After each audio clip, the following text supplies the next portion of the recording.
Hello guys, welcome to the Amazing Ants channel. Today I'm gonna share some tips with you that might help your colony to grow a little bit faster. First of all, I would like to mention that a lot of my experience have been observed by myself. I've been keeping ants for a year and I've learned a lot from these animals.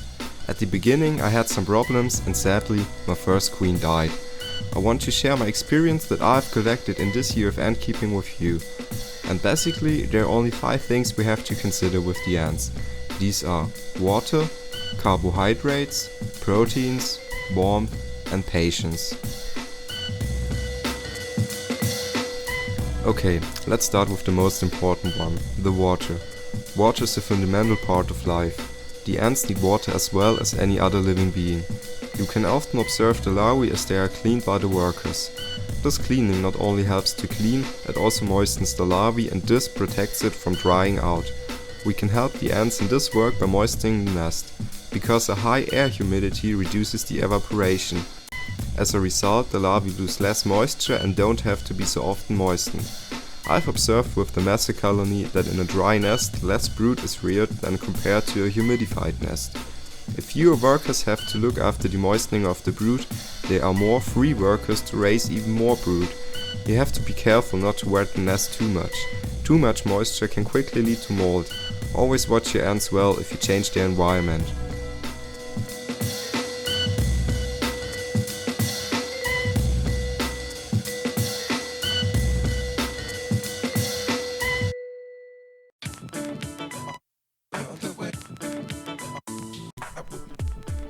The second point are the carbohydrates. Carbohydrates are the energy for your ants.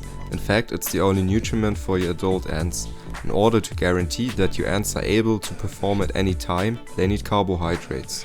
For most ants, sugar is the carbohydrate source.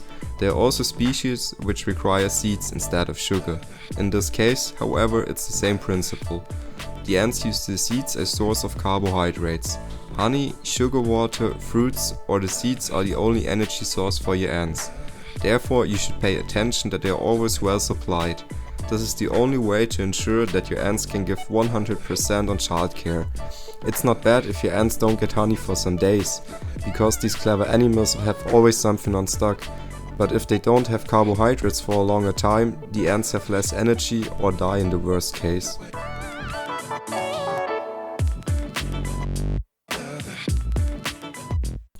The larvae and the queen are the only protein consumers in the colony. The queen needs the proteins to produce eggs, the larvae needs the proteins to grow. So it's relatively close what is needed for a fast growing colony. Obviously, it's protein. When they have reached a certain size, it's unbelievable how many insects an ant colony can process. So I give you the advice, feed your ants regularly.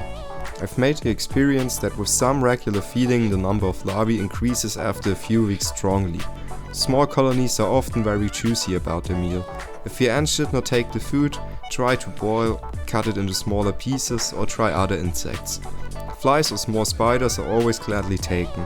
As soon as the ants begin to process many insects, nothing should stop a rapid colony growth.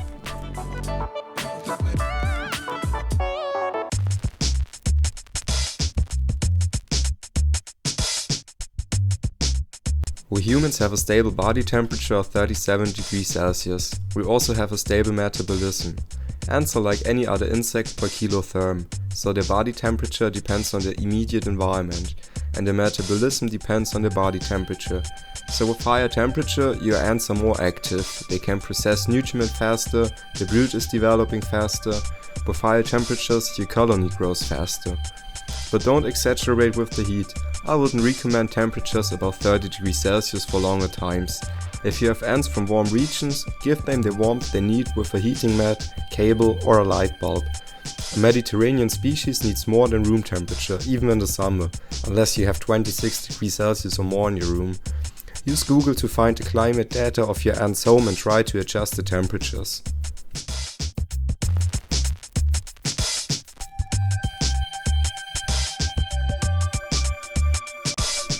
The next point is probably the most difficult one for you. Patience. I know, you want to see as much as possible from your ants, but that's the mistake. Just in the beginning, ants need a lot of rest. Especially if you start with a single queen, there's not much to see. You don't have to look for her every day, it's enough every week. The more rest your queen has, the faster she can be successful. The same for small colonies. Give your small and founding colonies peace and darkness. Unnecessary vibrations or light bursts quickly lead to panic.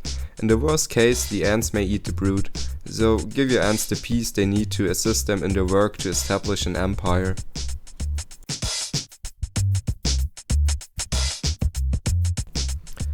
All in all, it's only these 5 needs that have to be considered. So ask yourself if your ants have enough water, carbohydrates, proteins, warmth and rest. If you change the temperature or humidity, do it first on one side of the nest and watch your ants exactly. You should quickly see if they're happy about the new environmental conditions or not. I hope I could provide you with this video with some knowledge about ants, and perhaps this video helps you with your colony. Watch your ants well when you create new environmental conditions. Each colony is unique in its behavior. Watch them well and then you'll find out what they like the best.